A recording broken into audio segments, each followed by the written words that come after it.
কেউ বিলাসবহুল বাড়িতে জন্মায়, কেউ জন্মায় একটি ভাঙা ঘরে। কেউ ছোটবেলা থেকে ভালো স্কুল, বই আর সুযোগ পায়, আবার কেউ জীবনের শুরুতেই সংগ্রামের সঙ্গে পরিচিত হয়। কিন্তু অদ্ভুত বিষয় হলো, সমাজ সবার জন্য সফলতার মানদণ্ড ঠিক করে দেয় একটাই।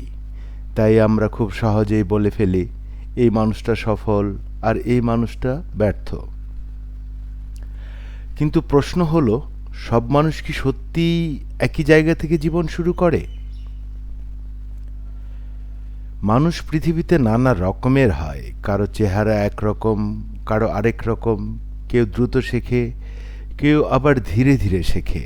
কারো সুযোগ বেশি, কারো সুযোগ সীমিত। মানুষের এই ভিন্নতার পেছনে অনেক কারণ কাজ করে। এর মধ্যে রয়েছে জিনগত বৈশিষ্ট্য, পারিবারিক ইতিহাস, আর্থিক ও সামাজিক বাস্তবতা এবং মানুষের নিজের দৃষ্টিভঙ্গি বা মানসিকতা।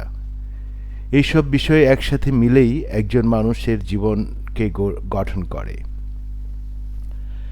জিনগত বৈশিষ্ট্য বা বংশগত প্রভাব মানুষের অনেক গুণ নির্ধারণ করে। কারো শারীরিক গঠন, স্বাস্থ্যের ধরন, এমনকি অনেক সময় তার স্বভাব বা মানসিক প্রবণতাও পরিবার থেকে আসে। একইভাবে পারিবারিক ইতিহাসও একজন মানুষের জীবনে বড় ভূমিকা রাখে। যদি কোনো পরিবারে দীর্ঘদিন ধরে শিক্ষা ও জ্ঞানের চর্চা থাকে, তাহলে সেই পরিবারের সন্তানরাও সাধারণত সেই সুবিধা পায়। আবার কোনো পরিবার যদি দীর্ঘদিন দারিদ্র্যের সঙ্গে সংগ্রাম করে, তাহলে সেই পরিবারের সন্তানদের জীবন সংগ্রামও সাধারণত অনেক বেশি কঠিন হয়। এর পাশাপাশি মানুষের আর্থিক ও সামাজিক পরিবেশ তার জীবনের সুযোগ সুবিধাকে নির্ধারণ করে। কেউ জন্মায় এমন পরিবারে যেখানে ভালো শিক্ষা, প্রযুক্তি এবং সুযোগ সুবিধা সহজেই পাওয়া যায়। আবার কেউ এমন পরিবেশে জন্মায় যেখানে মৌলিক শিক্ষার সুযোগ পাওয়াটাই অনেক সময় কঠিন হয়ে যায়। উদাহরণ হিসেবে বলা যায়, একজন শহরের ছাত্র ছোটবেলা থেকেই কম্পিউটার, ইন্টারনেট এবং ভালো শিক্ষকের সুবিধা পেতে পারে, কিন্তু গ্রামের অনেক ছাত্রকে সে একই সুযোগ পেতে অনেক বেশি সংগ্রাম করতে হয়।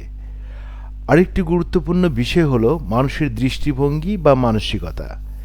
একই পরিস্থিতিতে থেকেও দুজন মানুষের চিন্তা একই রকম হয় না। কেউ সমস্যাকে বাধা হিসেবে দেখে, হতাশ হয়ে পড়ে। আবার কেউ সমস্যাকেই চ্যালেঞ্জ হিসেবে গ্রহণ করে সামনে এগিয়ে যায়। এই মানসিক দৃষ্টিভঙ্গি মানুষের সিদ্ধান্ত, পরিশ্রম এবং ভবিষ্যৎকে অনেকটাই প্রভাবিত করে। এর পাশাপাশি আরেকটি গুরুত্বপূর্ণ বিষয় আছে যেটা আমরা প্রায় ভুলে যাই, জীবনের ঘটনা বা ঘটনা প্রবাহ। প্রতিটি মানুষের জীবন আসলে অসংখ্য ঘটনার সমষ্টি। ছোট বড় অনেক ঘটনা মিলেই একজন মানুষের জীবনের পথ তৈরি হয়। কিন্তু আশ্চর্যের বিষয় হলো, এই ঘটনাগুলোর অনেকগুলোর উপর আমাদের কোনো নিয়ন্ত্রণই থাকে না। যেমন ধরুন, কোনো সন্তান খুব ছোট বয়সে বাবা মাকে হারিয়ে ফেলল। আবার কারো জীবনে হঠাৎ কোনো দুর্ঘটনা ঘটে গেল। কারো পড়াশোনার মাঝখানে পরিবারে বড় ধরনের আর্থিক সংকট তৈরি হলো। এই ধরনের ঘটনাগুলো একজন মানুষের জীবনের গতিপথকে সম্পূর্ণ বদলে দিতে পারে। আমরা যখন বাইরে থেকে কোনো মানুষের জীবন দেখি, তখন শুধু তার বর্তমান অবস্থাটা দেখি, কিন্তু আমরা জানি না তার জীবনের পথে কতগুলো অপ্রত্যাশিত ঘটনা তার পথকে বদলে দিয়েছে। তবুও সমাজে প্রায় একটি বড় ভুল করে।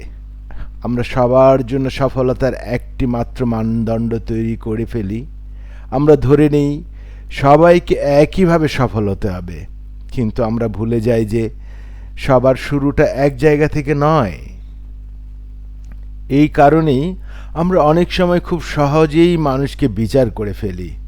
কেউ অপরাধের পথে যায়, কেউ ছিনতাইকারী হয়ে ওঠে, কেউ আবার চরম দারিদ্র বা সামাজিক চাপে পড়ে এমন কাজ করতে বাধ্য হয় যা সমাজ ভালো চোখে দেখে না। কিন্তু আমরা খুব কমই ভাবি, একজন মানুষ কি সত্যিই নিজের ইচ্ছায় এই পথে এসেছে, নাকি তার চারপাশের কঠিন বাস্তবতা তাকে সেই পথে ঠেলে দিয়েছে।